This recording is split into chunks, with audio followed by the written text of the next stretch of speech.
This is not clickbait. I think this definitely marks a moment in YouTube history. Now with that said, buckle the fuck up, because you're never gonna see a video like this again.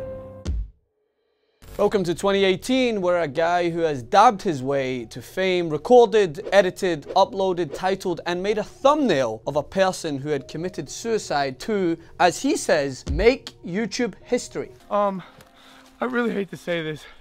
I think there's someone hanging right there. There's no going back. I've seen things I can't unsee.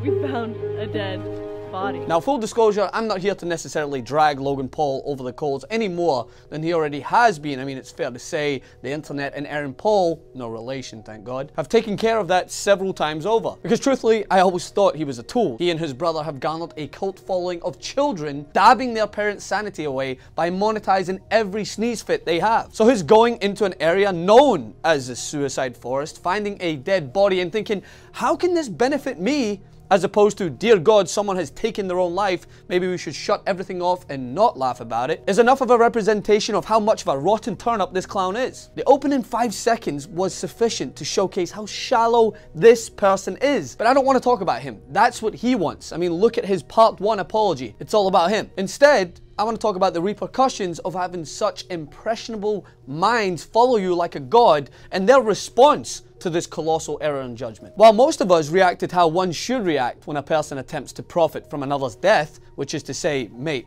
what the fuck is wrong with you? The Logan Paulers, man, I can't believe I actually said that, are out in force on the internet defending his actions. Some even claimed the suicide victim should feel honored for getting to appear in one of Logan Paul's blogs. And the guy who died should be lucky to be in Logan Paul's vlogs. I'd do anything, even that, to be in Logan Paul's vlogs. And now, as a result, people are actually out here having troll wars with fucking 8-year-olds over suicide. This is a broader issue. His audience is mostly made up of young teenagers and children who, as I was made aware of after posting my thoughts on the issue, really don't understand the magnitude of this error. And they can't. They're kids. To many of them, the man who chose to take his own life is an afterthought, insignificant compared to their idol, who they feel is the real victim. Hell, look at the comments on his apology video, which he made when he realized that quoting Spider-Man's uncle was not exactly the best way to address the fact that he just exploited some poor bloke who took his own life. The point is, most adults still overlook the severity of mental health issues in this world. Hence why it is so important for those who have a platform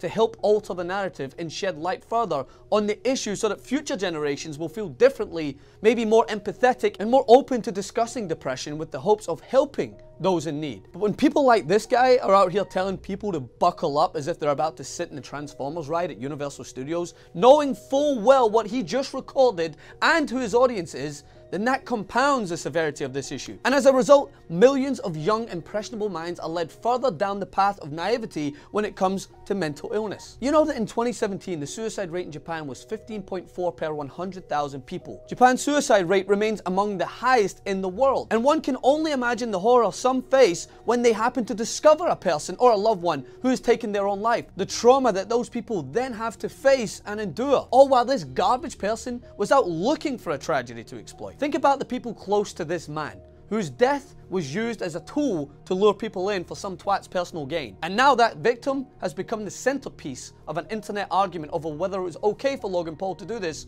or not. Jesus Christ. As if this guy's family wouldn't be suffering enough torment already. The unfortunate reality of all of this is that out there are millions of people who feel alone, who are struggling to see a way out, many of whom are young and lost. And in our culture, some of them inevitably will turn to someone like Logan Paul for comfort and even direction. And here he is, glorifying suicide for his army to consume. We should be telling these people suffering from depression or mental illness that they are not alone, because you aren't. There are organizations you can turn to, people who have been through what you may be going through and emerged out the other side. I have people I know who have been there and came through. We are not all like this creature. We are here for you.